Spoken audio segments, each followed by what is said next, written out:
C'était une belle finale. On a assisté à un classico de dingue, un classico intense, un classico mouvementé, un classico avec plusieurs rebondissements, les amis. Il y avait plusieurs ingrédients dans cette finale-là. Et oui, c'était une finale, le match était indécis. Et même si au début, personnellement, quand j'ai vu cette première mi-temps, maîtrisée par le FC Barcelone, on mène 1-0, encore une masterclass de Pedri. Voilà, cette ouverture sur Lamine Yamal. Il est dans ses 30 mètres. Ouverture pour Lamine Yamal.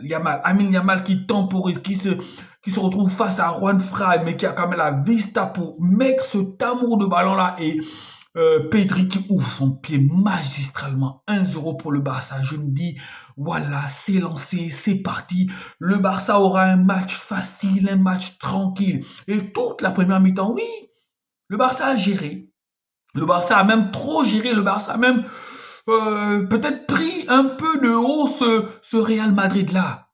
Et en deuxième mi-temps, avec la rentrée de Kylian Mbappé, la rentrée de Arda Güler et la rentrée de Luka Modric, on a vu un Real Madrid qui est sorti de sa torpeur. On a vu un Real Madrid qui a joué plus haut. On a vu un Real Madrid qui était plus entreprenant. On a vu un Jude Bellingham qui était partout à la fois, qui courait. On a vu un Vinicius un peu moins bruyant. Et logiquement, voilà, Mbappé en entrant, il redynamise l'attaque de Real Madrid. Et voilà, on passe à 1-1 sur une belle personne de Kylian Mbappé.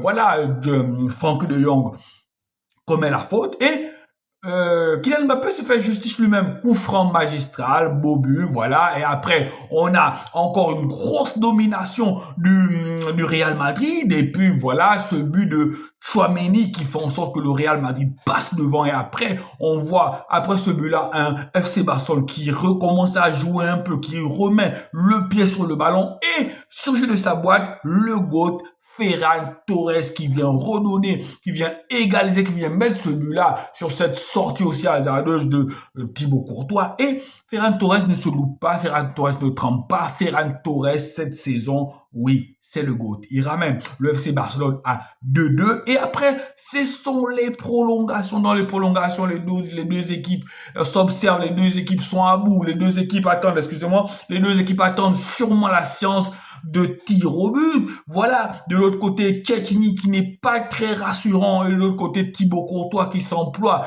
pour empêcher, pour contrecarrer les velléités du FC Barcelone, surtout les frappes de Lamine Yamal. Et après, à la 116e minute, il a fallu que Jules Koundé fasse un dépassement de fonction, monte un peu plus, intercepte ce ballon-là et ne se pose pas de questions. Là, c'était une frappe, la frappe du désespoir.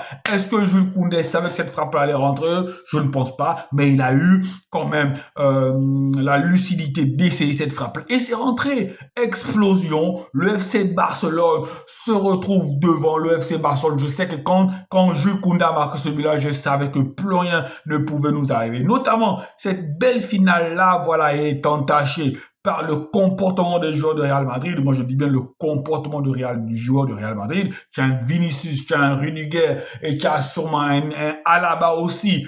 Comportement qu'on ne veut plus voir sur les terrains de football. Les arbitres peuvent se tromper. Il y a eu des tromperies de chaque côté. Il y a eu des trucs qui n'ont pas été sifflés pour le FC Barcelone. Il y a eu des trucs qui n'ont pas été sifflés pour le Real Madrid. Ça ne justifie pas d'avoir un tel comportement. Le football doit être un sport, c'est le sport le plus populaire. Alors on ne veut plus voir ce genre d'image-là sur Insta. La meilleure équipe a gagné. Le Real Madrid s'enfonce un peu plus dans sa saison blanche, dans sa saison pourrie. Et là, on a le troisième classico que ce Real Madrid-là a perdu. Voilà.